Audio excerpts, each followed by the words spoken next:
ओम नमः शिवाय। आप सभी व्यूअर्स का पुनः स्वागत है।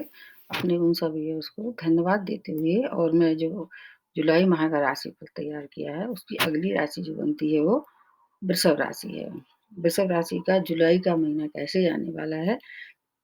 सबसे पहले शुरुआत में आपकी स्वामी राशि से ही करती हूँ। क्योंकि वो सबके लिए बहुत महत्वपूर्ण होता है। प्रत्येक राशि वाले के स्वामी राशि जो है, उनकी क्या सिचुएशन है, उनकी कितनी शुभता आपको प्राप्त होगी, कहाँ आपको सावधानी रखनी पड़ेगी। तो आपकी राशि में ये मालव्य नामक पंचमहापुरुष पुरुष का निर्माण कर रहे हैं। जबकि क्या है कि जब ये पंचमहापुरुष पुरुष का निर्माण करते हैं, तो इनकी दृष्टि भी बहुत मायने रखती है। इनकी 7वीं दृष्टि होती है, वो आपके लाइफ पार्टनर मतलब 7th भाव है और व्यापार का भी होता है, उस पे पड़ रही है। लेकिन क्या है एक एक भाव इनके पास 6वां मतलब 6 भाव भी है। तो 6 भाव से रिलेटेड कोई काम अगर जैसे देखा जाए तो शत्रुओं पे विजय या ऋण है, उसमें तो आपको सफलता प्राप्त होगी। लेकिन अगर आप रोगों की जहाँ तक बात करते हैं, तो वो थोड़ी-सी आपको वहाँ सावधानी रखनी पड़ेगी। जैसे मान लीजिए शुगर के रोगी हैं आप या मान लीजिए आपको कोई जेनेटल प्रॉब्लम है, तो उसमें थोड़ा-सा आपको सावधानी और कुछ नहीं है बस चेक कराते रहें। खाने-पीने पे कंट्रोल करें यदि शुगर है तो। और जो बड़े ग्रह हैं जैसे मैंने बताया कि आपके नेटल चार्ट में शनि को 2 घर का स्वामित्व प्राप्त है। एक तो आपका भाग्य स्थान, दूसरा आपका कर्म स्थान मतलब 10th भाव। ये दोनों भाव एक्टिवेट हो रहे होंगे और आपको कार्यक्षेत्र से संबंधित सभी कार्यों में संपन्नता प्राप्त होगी। अगर रुकावटें भी आ रही होंगी तो वो भी आपको दूर कराएँगे शुक्र, क्योंकि शुक्र और शनि दोनों परम मित्र हैं। इसलिए आपको बिल्कुल भी कार्यक्षेत्र में अगर कोई व्यवधान हो रहा है तो आत्मविश्वास के साथ आगे बढ़िए, आपको सफलता निश्चित प्राप्त होगी। अब उसके बाद राहु आपके 2nd भाव में और केतु आपके 8th भाव में, वहाँ पर गुरु भी आ चुके हैं 30 जून से। तो ये रहने वाले हैं अभी मतलब ये नवंबर तक रहेंगे। बीच-बीच में ये और भी मैं वीडियो बनाऊँगी, लेकिन अभी फ़िलहाल ये धनु राशि में रहने वाले हैं। तो जैसे आपको प्राप्त हो रहे थे परिणाम, उसकी वीडियो भी आप देख लीजिए, इसको लंबा नहीं करूँगी। जबकि ये फिर सितंबर से अपनी राशि बदलेंगे, उसके बारे में बताऊँगी। अब और जो ग्रह हैं बचे हुए जैसे सूर्य जैसे 2nd भाव में है, ये 16 अगस्त तक रहेंगे और उसके बाद फिर ये आपके 3rd भाव में कर्क राशि में आ जाएँगे। तो 2nd भाव में सूर्य बहुत अच्छे कारक नहीं माने जाते हैं, कुछ चीज़ों में आपको फ़ायदा देंगे और कहीं थोड़ा-सा आपको सावधानी रखनी पड़ेगी। 2nd भाव में आपके बुध भी इनके साथ रहने वाले हैं, जब सूर्य वहाँ से हट जाएँगे तो राहु और बुध रह जाएँगे। उस समय आपको ज़्यादा लाभ होगा क्योंकि बुध को एक राशि आपकी 5म भाव में है बुध की एक राशि, तो संतान की प्राप्ति अगर आप चाह रहे थे, आप पहले से प्रयास कर रहे थे संतान के लिए, तो वो आपको इस समय वहाँ थोड़ा-सा कुछ अच्छे शुभ संकेत आ रहे हैं और ऐसा लगता है कि इस समय अगर आप चाहें तो कंसीव कर सकते हैं।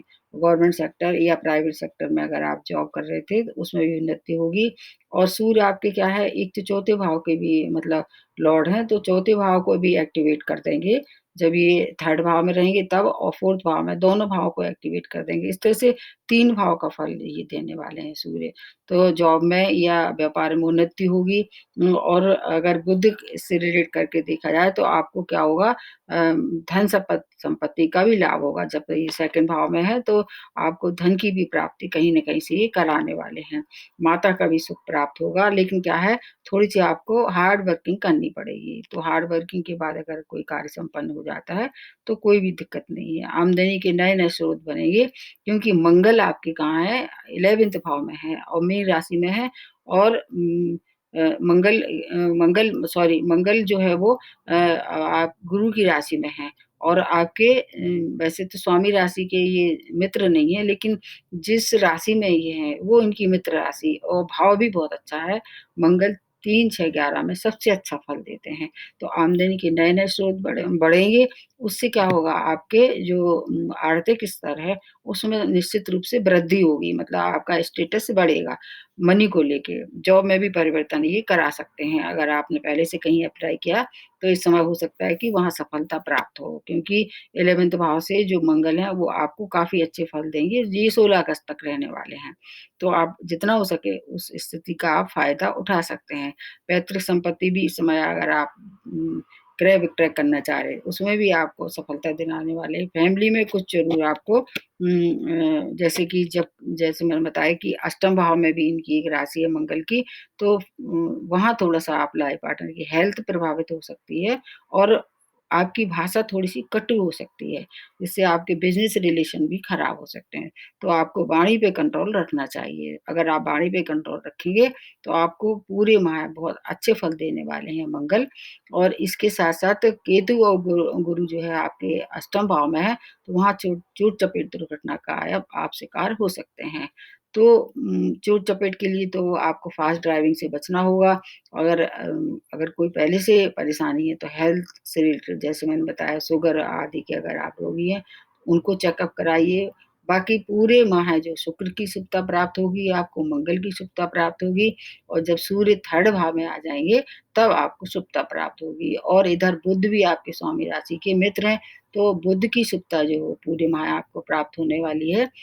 मतलब संतान से संबंधित कोई कार्य अगर आप इस समय आपके अटके हुए थे, तो वो कर सकते हैं और आपके एक और मतलब खुशखबरी है कि कोई भी नए मेहमान की संभावना बन रही है, चाहे तो आपकी संतान की शादी हो, चाहे आपके यहाँ खुद भी संतान का जन्म हो।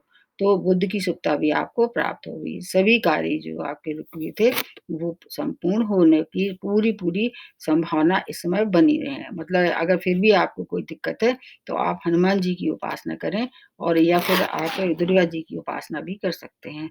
तो आपको रुके हुए कामों में सफलता प्राप्त होगी। तो आज वृषभ राशि वालों के लिए इतना ही। नमस्ते और धन्यवाद।